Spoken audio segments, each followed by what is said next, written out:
Au manque des dispositifs appropriés chez certains infirmiers s'ajoute le manque de transport pour ceux qui travaillent dans la commune de La Gombe. Souvent, elles sont obligées de parcourir de longues distances pour atteindre leur lieu de travail, difficultés partagées par les habitants non véhiculés de la commune de La Gombe qui ont du mal à s'approvisionner ou circuler aisément. Après le déconfinement partiel, ils sollicitent pour ce faire auprès des autorités l'autorisation d'un service minimum de transport en vue de les soulager.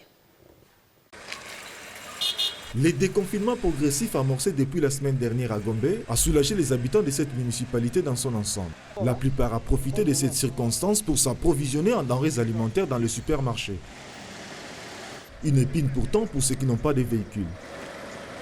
Dans une phase de déconfinement où les transports en commun ne sont pas autorisés, ils sont condamnés à faire le pied jusqu'à atteindre le point d'approvisionnement. J'ai fait pied de la maison jusqu'ici. Dans l'espoir, quand je venais, je pouvais voir même un taxi ou un montard en cours de route. Mais voilà, dommage, il n'y avait personne. J'ai fait pied jusqu'à arriver ici.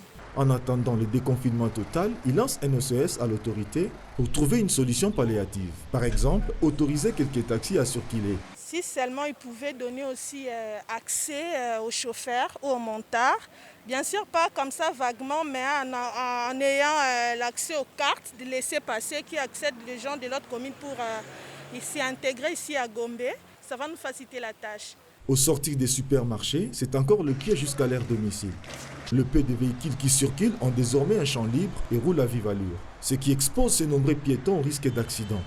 Hormis les supermarchés et les banques, d'autres activités restent encore fermées à ce stade. Avant les réouvertures, ces habitants de La Gombe et les travailleurs assurant le service minimum non véhiculé souhaitent que le transport reprenne. En plus,